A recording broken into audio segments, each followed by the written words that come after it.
petit mot sur la paracha. Haïm. Non, ça va, ça va.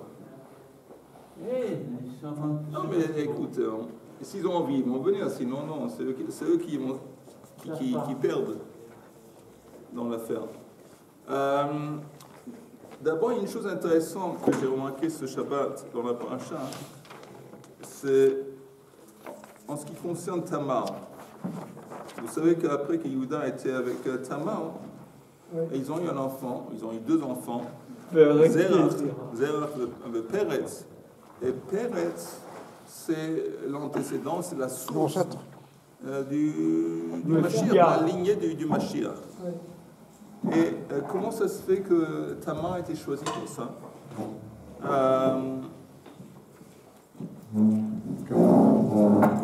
Même Tamar, la provenance de Tamar, c'est d'une reine, ou je ne sais pas, ou d'un roi.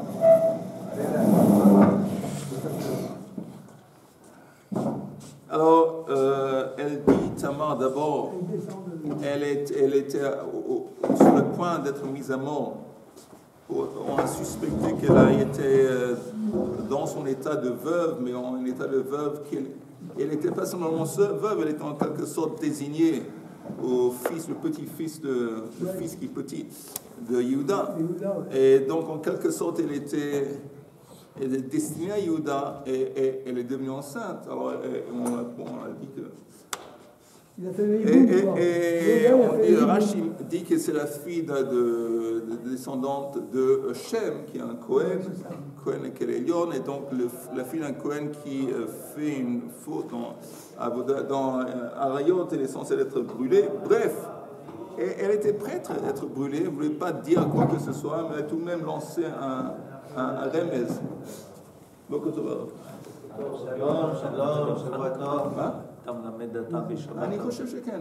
אני חושב שאני נלמד כמה דפים של הסוגיה החנוכה. כמה מתחילים היום או מחר? לא, מחר. מחר, בסדר.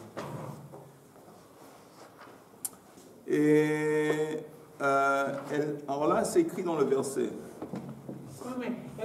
Attends qu'il termine sa phrase. Vayaker himutset vishalcha el chamia. Alors, on est en train de la faire sortir. Et elle a envoyé un message à son beau-père.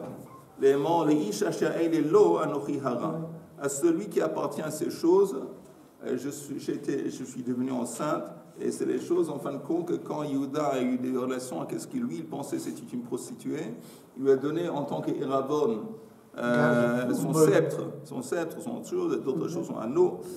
Et voilà. Alors après, c'est écrit Vayaker Yehuda, Vayomer Tzadka Mimeni. Et Rashi dit, quand il dit Tzadka Mimeni, c'est pas vraiment qu'on doit lire qu'elle a plus raison que moi, que Tzadka, elle a raison. Et Mimeni, ça vient de moi. Moi, je suis responsable du fait qu'elle est enceinte. Et il a fait cette déclaration, cette admission en public. Mais Rashi apporte aussi un midrash des sages qui dit Mimeni, c'est Akadosh Baruch Hu qui parle. Ils ont entendu dans le tribunal ou dans le palais, je ne sais pas quoi, un bat col qui a annoncé qu'Akadosh Baruch Hu dit tout ça, toute cette démarche, tout ce truc, c'est le fait que c'est Mimeni. Ça vient de moi. Et Rashi explique pourquoi ça vient de moi. Mimeni umeiti yatsu hadvarim lefi sha'ayta tsnua beveit chamia, parce qu'elle était modeste dans la maison de son beau-père. À cause de cette modestie, gazarti sheyitsu mimena melachim. Alors j'ai décidé qu'elle mérite d'être la racine d'une lignée de rois, de royauté. Et Umishevet Yehuda Gazarti Lahamid Melachim Israël aussi, j'ai décidé que la royauté aussi va sortir de la tribu de Yehuda. Maintenant, la question intéressante, quel est le lien entre la modestie, entre la royauté? C'est intéressant. Quel est le rapport? Ok, elle était modeste dans la maison de son beau-père. Mais pourquoi? Quel est le rapport entre ça et être la mère de la royauté? Et j'ai pensé à ça, et j'ai dit c'est possible, parce que la chose suivante, c'est quoi? l'attribut de modestie, c'est de cacher. On cache, la femme, elle protège, elle ne révèle pas que ce soit son corps, son aspect, sa sexualité, sa beauté. Tout ça, c'est recouvert. Qu'est-ce que c'est le roi? Le roi, c'est le symbole extérieur du peuple. Et en quelque sorte, c'est aussi le symbole d'Akadosh Baruch Hu. Le roi, c'est le symbole que tout le monde regarde par excellence. Ils ont, je sais pas, la reine d'Angleterre, mais c'était un symbole. Tout le monde la regardait. Elle était sur les comment on dit, shtarot, sur les pièces d'argent, sur les billets d'argent. Tout le monde regardait son billet. Sur les billets de $20 canadiens. Voilà. Alors on voit justement, c'est que elle était modeste. Elle gardait, elle cachait. Ah, c'est quelqu'un qui est comme ça, qui mérite d'avoir quelqu'un qui, au contraire, va être tout à fait dans l'image des autres, dans la vue des autres, constamment. Ça, c'est le Meller. Ça vient... Parce que sinon, si quelqu'un, il est Meller, il a de l'orgueil, et il est immodeste, ça ne marche pas. Pour que quelqu'un se présente devant tout le monde, il doit être par définition quelqu'un qui comprend qu'il est là pour servir. Il est là pour servir le peuple, il est là pour servir Akadosh Baruch Hu. Et on a vu qu'elle a eu ce trait, donc elle méritait d'avoir ça. Maintenant, c'est intéressant parce que plus tard dans la paracha Bokoto Eli, plus tard dans la paracha, on va voir Yosef.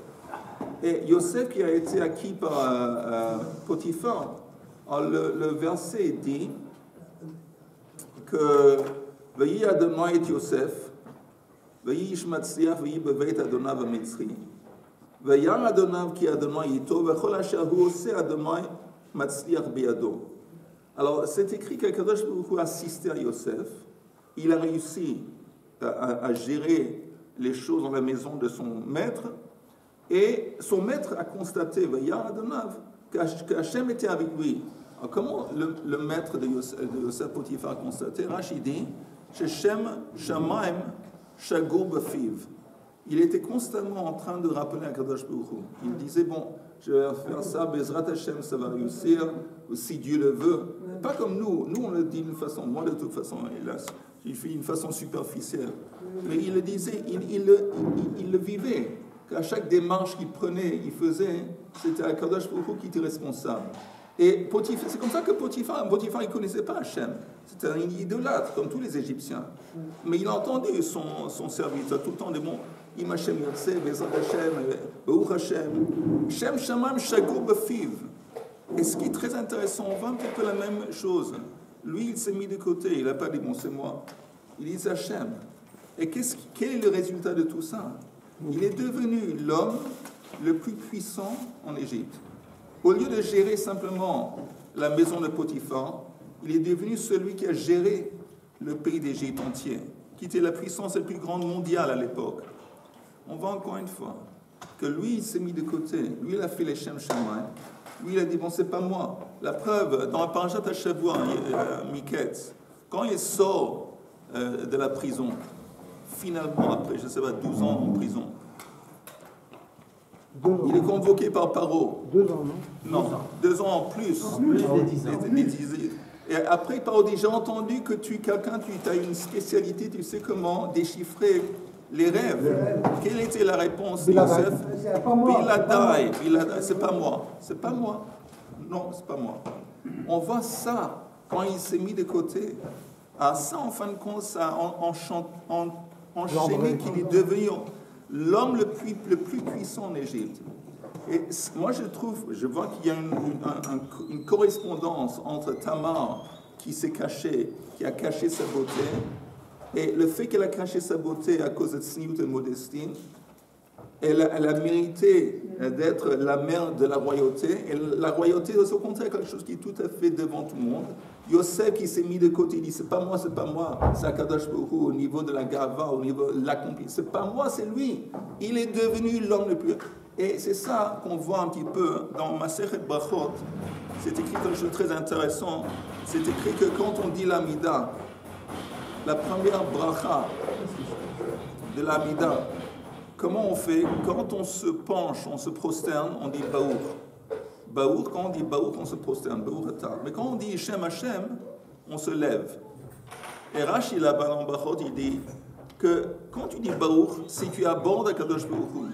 Donc, quand tu abordes Akadosh Baruch Hu, tu te plies, tu te prosternes, tu t'annules. Mais quand tu dis Hashem, alors tu montes. Baour, Ata, tu dis Hashem et tu montes. Pas Hashem Zokef Kfufim. Parce que Hashem, la manifestation de Akadosh Baruch Hu, il te fait monter, il t'élève. Et ça, c'est le truc. Quand nous, envers Hashem, on se prosterne, on se casse, on s'annule à sa volonté. Mais Akadosh Baruch Hu, en attendant, lui, il voit ça, il nous élève. Et je sens qu'on a vu ça dans la paracha aussi bien avec Tamar, aussi bien avec Yosef. Ça, c'est la clé pour la réussite. Selon la Torah, c'est ça. C'est de comprendre, de mettre son ego à part, de constater, de comprendre, et aussi de dire aux autres, c'est pas moi. Tu me dis chapeau, tu m'applaudis, mais c'est pas moi. C'est Akadosh Baruch Hu. Et le plus tu es comme ça, le plus Akadosh Baruch Hu voit que tu es comme ça, le plus il continue à te donner du succès, il va t'élever. Ça, c'est un secret dans la vie. Ok. Rav, oui. Comment ça se fait? Yosef, c'est un homme très intelligent. Qui c'est? Yosef. Oui. Et vis-à-vis de ses frères, il me raconte comment vous allez être Avadim, vous allez être ceci et cela. Il raconte ses rêves, et puis c'est pas le côté de Sanoua, d'un type intelligent. C'est normal, après ils vont le haïr. D'abord, Yosef, quand il a fait ça, il avait 17 ans. Et quand on a 17 ans, on n'est pas censé l'être. Il est devenu plus sage quand il a grandi, mais il n'était pas censé l'être le super tzaddik, super chacham. Non, c'était quelqu'un qui avait une spiritualité, surtout en potentiel. Mais c'était un nar, c'est écrit Na'ar B'nai Beito, Na'ar B'nai Aviv. C'était un nar, c'est un jeune homme. C'est un jeune, un adolescent, c'était un adolescent. Même les tzaddikim, ils étaient adolescents. Yosef était adolescent. Maintenant, quand... Ceci dit, pour Abraham Avinu, il avait 37 ans quand on l'appelle Nahar. Ah, voilà, c'est ce que je pensais de... Oui, quand on l'appelait... Et là, l'explication, c'est que pour un papa, un petit... Il reste un petit. Enfant, ça reste toujours un Nahar. Oui, mais Eliezer aussi l'appelle Nahar, c'est pas... Attends, mais je vais vous dire tout de suite, comment se fait qu'il a apporté le rêve et qu'il a raconté le rêve devant sa famille? Il a fait ça Betzmimout. C'est quoi Betzmimout? Comme ça, il n'a pas pensé aux répercussions de la jalousie possible. Ça, c'est le rêve que j'ai... Et il a dit ça, Betzmimout, au contraire. Il était très tamim. Comment on dit tamim en français? Naïf, voilà. C'était une naïveté. C'était pas au contraire, il n'était pas du tout méchant avec une... Ça, c'est le rêve que j'ai... Et voilà. Les autres, ils ont réagi comme ils ont réagi. Mais lui, c'était pas dans la méchanceté ou pour vouloir les narguer ou les embêter. Il est devenu sadique quand il a résisté à la femme de Potiphar. Oui, mais même c'est intéressant, comment, même ça aussi, il a une grande réussite dans la maison de Potiphar. Et c'est écrit à deux, trois reprises que tout ce qu'il faisait à Koshprou, c'est devenu du succès. Et au point où Potiphar lui a livré de gérer toute sa maison. Et là, c'est écrit que Rashi apporte Chazal, qu'il a commencé à lui monter la tête. Il trille les salsel besaro. Et il commençait à dire, bon, je suis beau, j'ai la réussite. Il y avait un élément d'orgueil qui rentrait dans sa tête. Et sur le coup, Rashi dit, ici, le Midrash qui dit, ton père, il est dans un état d'Avelut, il souffre, parce que lui, il pense que tu es mort, et toi, tu t'amuses avec tes... Et sur le coup, ils lui ont envoyé la femme de Potiphar, la grande épreuve. Et on voit même à ce stade, il n'était pas... Personne... Je veux dire un truc, c'est très difficile. C'est un des grands challenges, comment dire, un des grands... Des grands défis. Voilà, dans la vie, c'est ça. C'est quoi ça? C'est d'essayer de faire des choses dans la vie et de ne pas croire que c'est nous le responsable. C'est une des choses les plus difficiles parce que, je veux dire, par exemple, quand je parle de moi, hélas, quand moi je mange, chaque fois que je mange, j'ai envie de manger beaucoup. J'ai une ta'ava. J'espère que ça ne marche pas le film en ce moment. Mais quand je mange, j'aime manger et je veux toujours manger plus que je devrais. Mais normalement, souvent, la plupart du temps, j'arrive, c'est récent, très récent, ça fait une ou 2 semaines, mais j'arrive à me freiner. Et j'ai dit, bon, c'est pas bien pour toi, calme-toi, et voilà. Voilà. Mais ça, c'est la même chose avec des démarches. Il y a une démarche, il y a tout le temps l'orgueil qui dit chapeau. Donc toi, qui dit, attends, une réussite. Et on a besoin constamment de se dire, c'est pas toi, calme-toi, c'est pas toi. Et c'est un truc qui va nous accompagner jusqu'au jour de la mort. Aussi bien la tava pour le ochel, bon, ça dépend de chaque personne, il a ses tavot différents. Moi, je sais, pour la nourriture, c'est un problème. Mais, et aussi l'orgueil, ça va toujours nous accompagner. Et c'est comme ça qu'on a été créé par Kadosh Baruch Hu. Et c'est pour ça c'est une lutte jusqu'au jour de la mort, pour se rappeler tout le temps, c'est pas toi.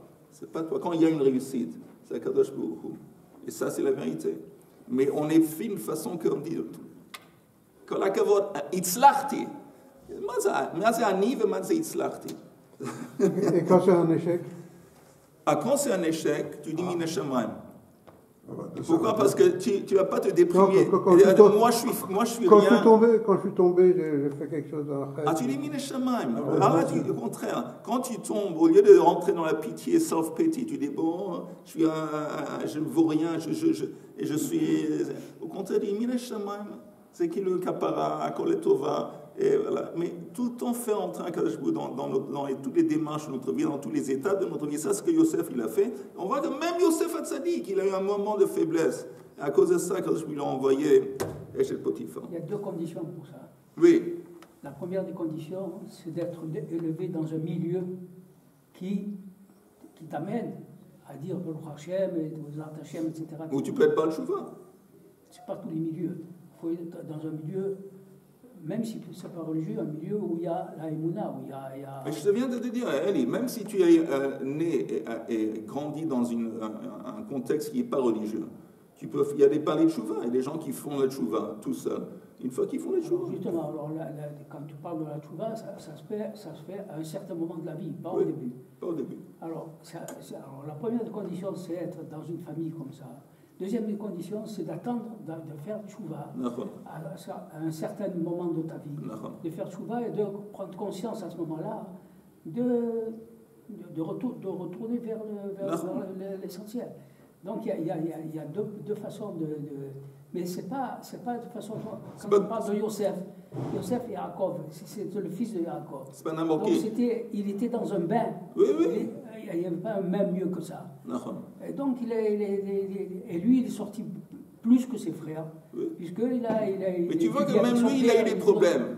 Même lui, il a eu des problèmes. Même lui, dans son comportement, en dépit du fait qu'il était le fils de Jacob, il a été né dans un bain de Kedusha, tout ce que tu veux, je veux bien.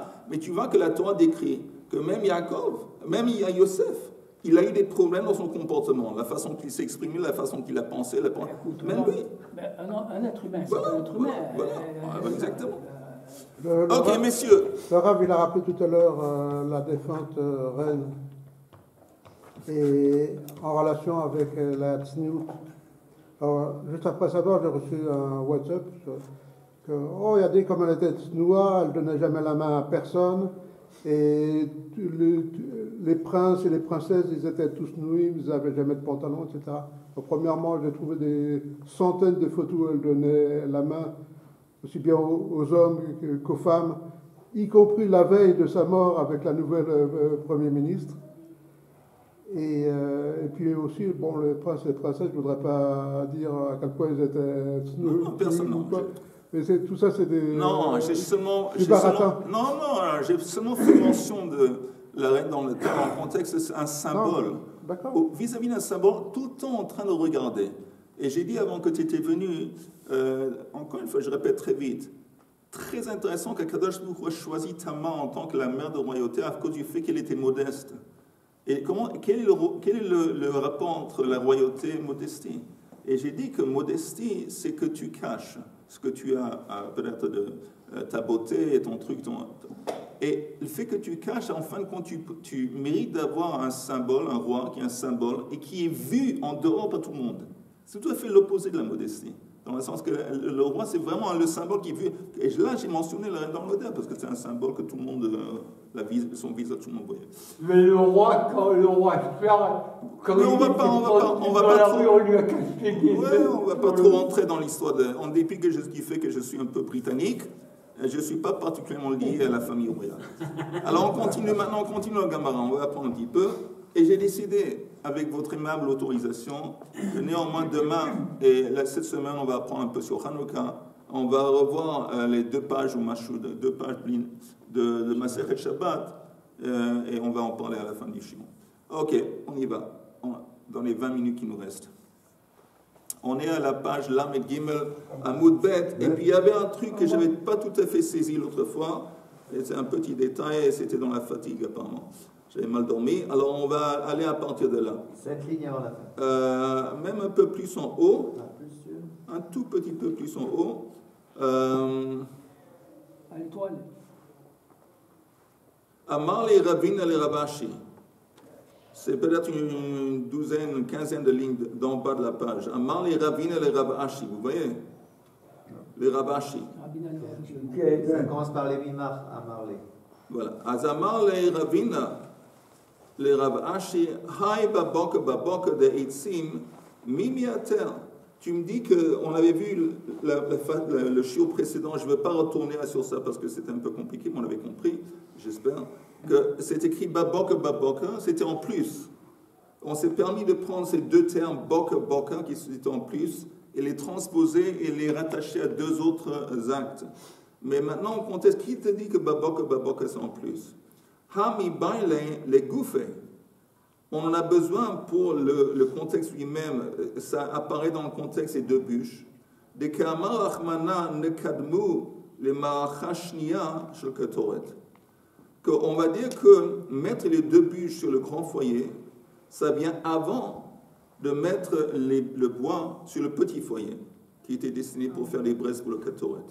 C'est pour ça qu'on a besoin de babok. Ça vient nous dire que, c'est quoi babok? Ça se passe tôt. Qu'est-ce qui se passe tôt? Mettre les 2 bûches sur le gros foyer, ça se passe avant, apparemment, avant quoi? Qu'on va entasser le bois sur le petit foyer. Et la Gemara dit Amalei, velav mi okimna alei. Mais est-ce qu'on n'avait pas déjà enseigné?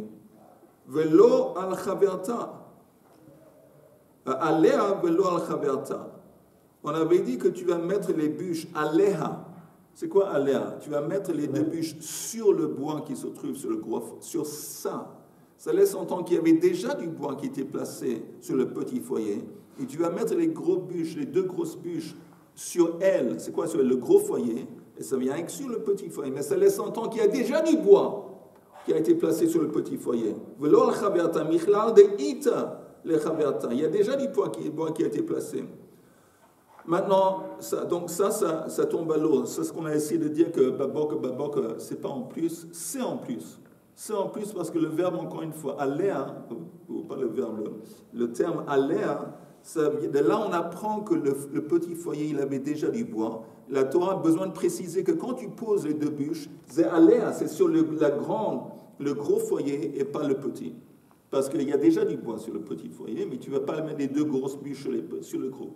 Donc on sait déjà. Donc ne dis pas que babok, ça t'enseigne que mettre les 2 bûches sur le gros foyer, ça précède le mettre du bois sur le petit. On a déjà établi qu'il y a déjà du bois qui a été entassé sur le petit foyer, et les 2 bûches qui viennent après, ils vont être placés sur le gros foyer. Ok, on continue. Maishna David hatavat chamesh nerot bereisha. On avait dit que la préparation des bougies était séparée en 2 étapes. Il y avait d'abord la préparation des 5 bougies, après il y avait une interruption, il y avait une avoda, et après il y avait 2 bougies qui étaient préparées après. Et on demande pourquoi 5 et 2. Na'avid hatavat shtei nerot bereisha. Pourquoi pas commencer, si tu divises la préparation des bougies, pourquoi pas préparer 2? Tu commences avec une préparation de 2 bougies, après 5. Dans les mots, Na'avid hatavat shtei nerot bereisha. Pourquoi pas commencer par la préparation de 2 bougies, après suivi par une interruption, après 5. Kevan de atril behu avid rub. Parce que une fois que tu entames une mitzvah, tu fais la majorité que tu peux faire, tu fais autant que tu peux. Donc tu ne veux pas t'arrêter à 2. Maintenant, tu entames la préparation des bougies. Alors, tu fais le maximum que tu peux, c'est 5. Alors la Gemara dit non, pourquoi pas faire 6 alors? Venavi de shit. Amakra behetivo et un nerot yaktirena. Parce que plus tard, c'est écrit qu'après qu'on a préparé les bougies, tu vas brûler l'encens. Et on parle ici de la deuxième étape de préparation. Et c'est écrit nerot. Nerot, c'est au pluriel. Et miut rabim shtaim. Donc forcément, il doit y avoir au moins 2 bougies qui restent pour la deuxième étape. Donc on ne peut pas dire que c'est 1, ça doit être 2 au moins. Vein nerot prutot mishtaim. Maintenant on continue. Vehatavat, Moshe, on est à la page Lamed Gimel, Amoud Bet, et on est 1, 2, 3, 4, 5, 6 lignes d'en bas de la page. Vehatavat shtein nerot kodemet le ketoret. La préparation des 2 bougies, ça vient avant l'allumage de l'encens. De amakra behetivo et nerot, parce que dans le verset c'est écrit comme on a dit, quand il va allumer les bougies, vehadar yaktirena. Après c'est suivi par yaktirena. Donc on va bien dans l'ordre des mots. D'abord les bougies, après la ketoret. Vous m'arrêtez quand vous ne comprenez pas. Oui? Vekatoret leivarim. Maintenant, brûler l'encens, ça vient avant de brûler les morceaux de l'offrande, les varim, de Tanya. Yukdam davar shneemar bo baboka baboka. Le davar shlo neemar bo el boka echad bilvad. On devrait prendre quelque chose donc qui est la ketoret. Vis-à-vis de la ketoret, c'est écrit à 2 reprises, baboka, baboka. Vis-à-vis de korban hatamid, c'est écrit à 1 fois, 1 reprise, boka. Donc c'est logique que tout ce qui est lié à l'offrande, à la ketoret, où il s'écrit 2 fois baboka, ça précède la ketoret, l'Ivarim, où s'écrit boka 1 fois. Veivarim le mincha. Et Ivarim, c'est bien avant mincha. C'est quoi mincha? Mincha, c'est minchat solet, qui accompagne le korban hatamid. Alors, les membres, placer les membres de l'offrande sur le misber, ça vient avant la mincha. Betanya, minayin shelo yidavar kodem le tamid shel shachar. D'où est-ce qu'on sait qu'il ne doit pas y avoir quelque chose qui est placé sur l'autel avant le korban hatamid? Korban hatamid, c'est la première chose qui est placée sur le misber. D'où est-ce qu'on apprend ça? Talmud Lomar, en haut de la page suivante, Ve'arach aleha ha'ola. Tu vas placer sur elle, c'est quoi sur elle? Sur le gros foyer. Ha'ola. Ha'ola. Maintenant, regardez le Rashi. On aurait pu dire Ve'arach aleha ola. Ola, dans le verset, c'est écrit Ola, mais shlamim, d'accord?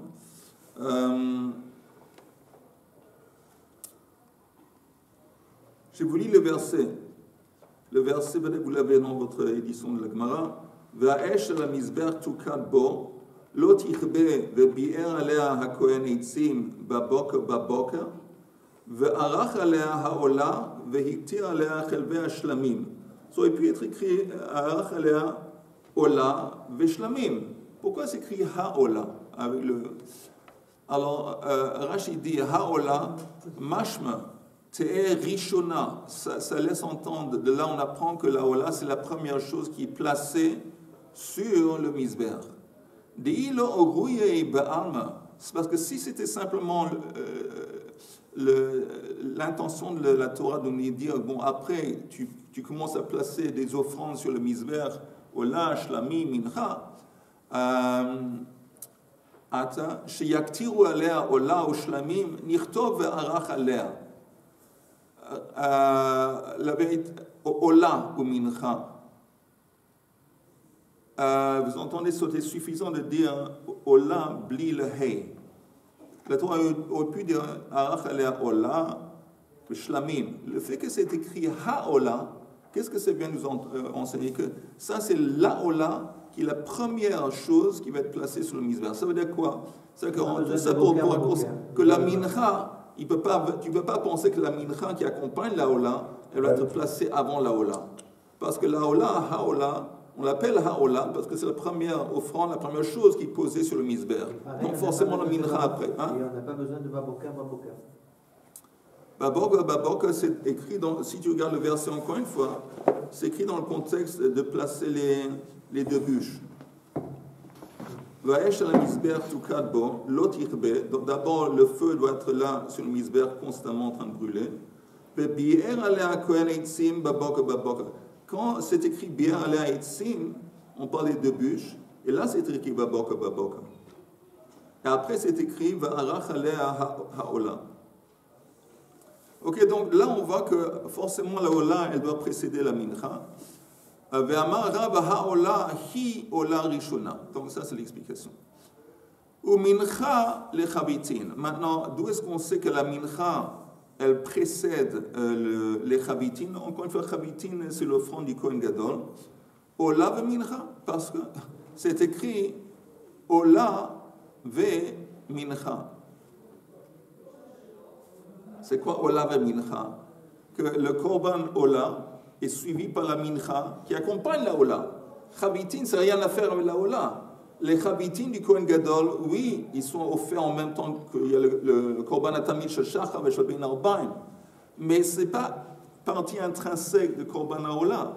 Et c'est écrit Ola ve mincha. Donc forcément la mincha vient avant chavitin.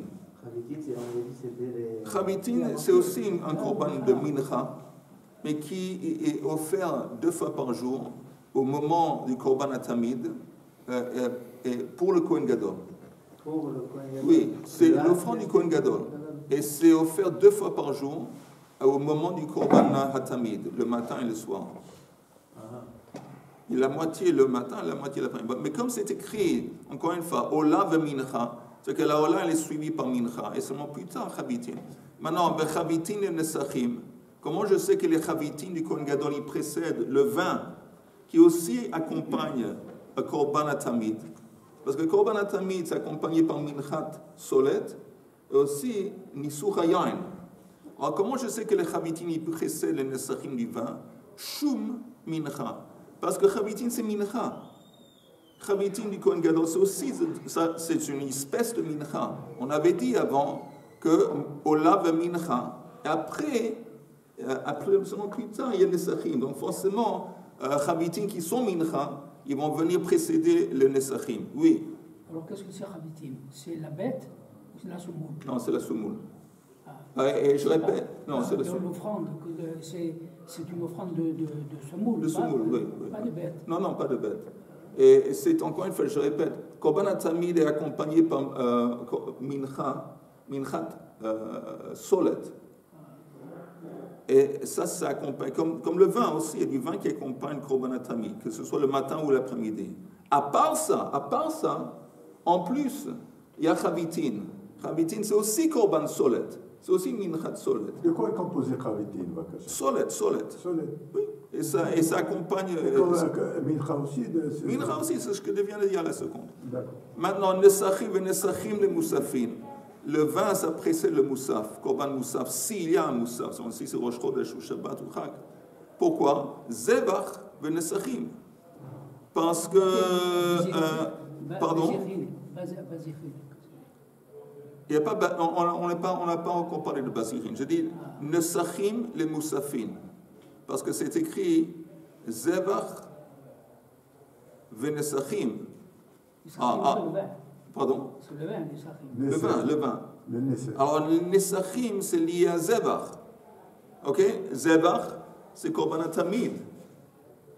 Alors, le korban atamid, il précède le moussaf. Donc, comme les nesachim, ils font partie du korban atamid, et comme dans la Torah, c'est écrit zebach ve nesachim, zebach, ça fait allusion au korban atamid. Donc, forcément, les nesachim, ils font partie, ils sont après le zebach du korban atamid, et seulement après il y a moussaf. C'est clair? Oui. Non, mais dis-moi.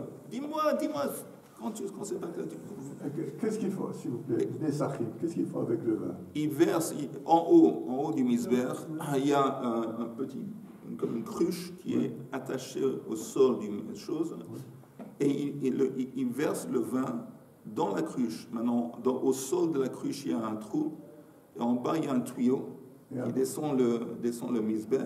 Le vin, il coule de haut en bas du misber, dedans, dans le tuyau. Après, il y a un autre tuyau, il va où nishpach les sadèches, les champs qui se trouvaient à l'extérieur des Yerushalayim. Et c'est utilisé en tant qu'engrais.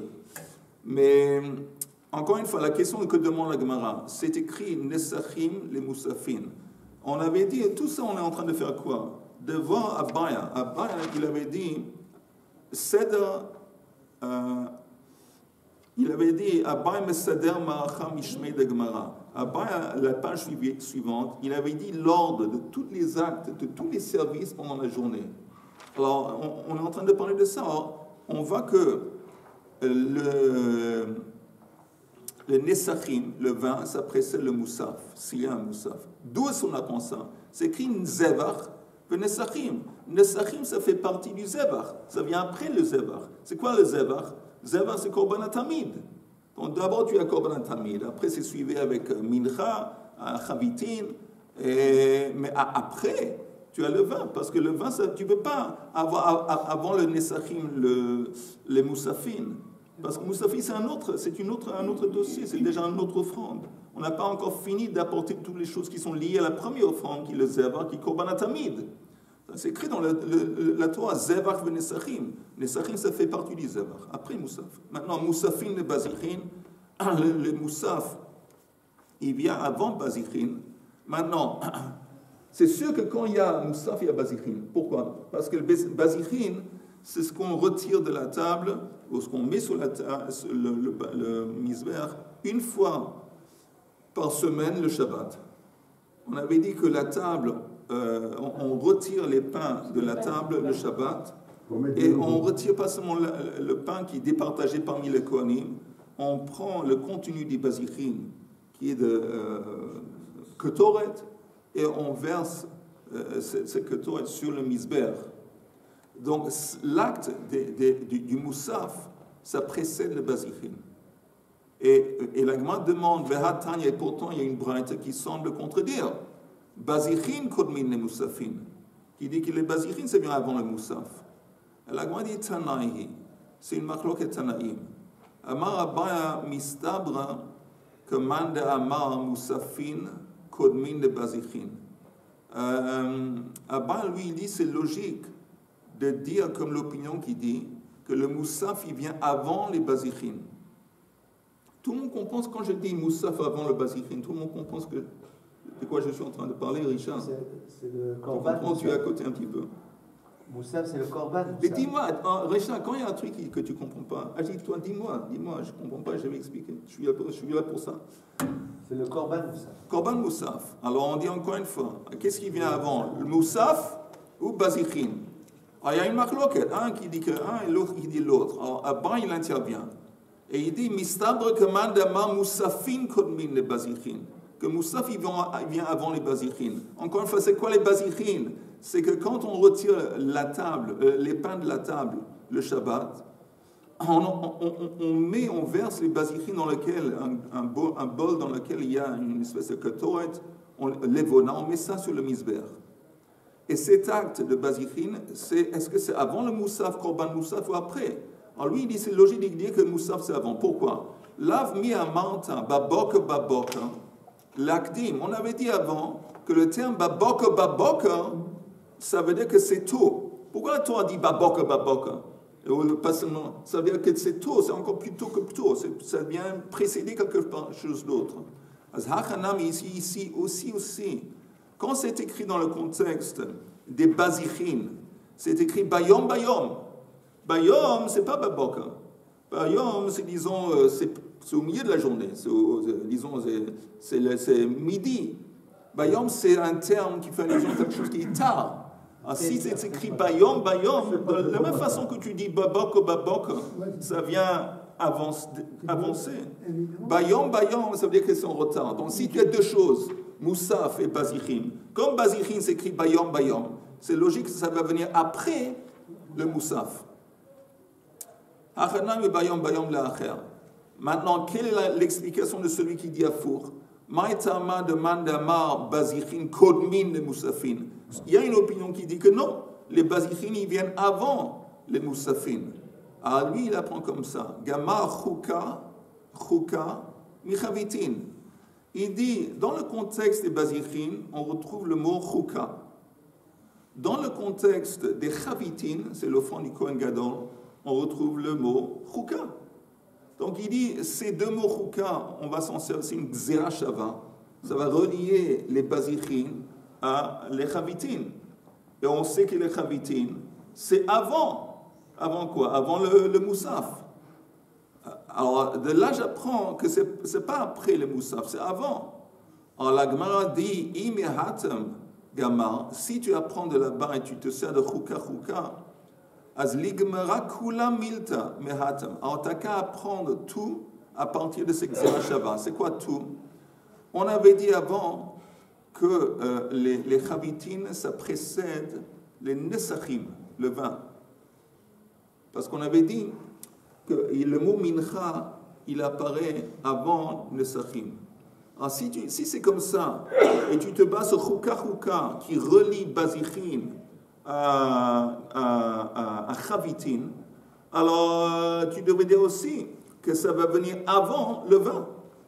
Chavitin, qu'est-ce que c'est déjà? Chavitin, c'est l'offrande du Kohen Gadol, qui est Msoumoul.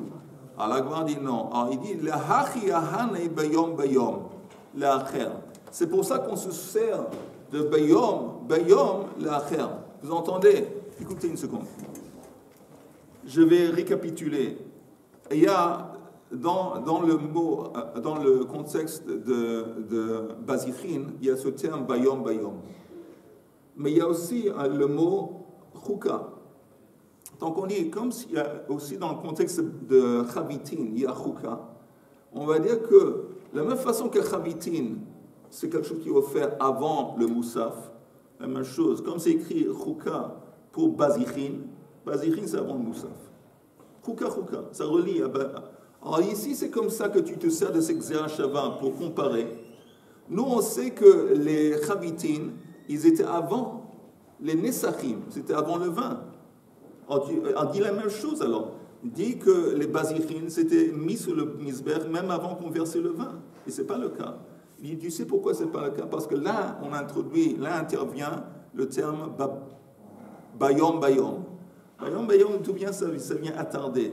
Donc ça vient attarder après les Nesachim. Oui, ça vient avant les Moussaf à cause de Chouka, mais ça vient après les Nesachim à cause de bayom.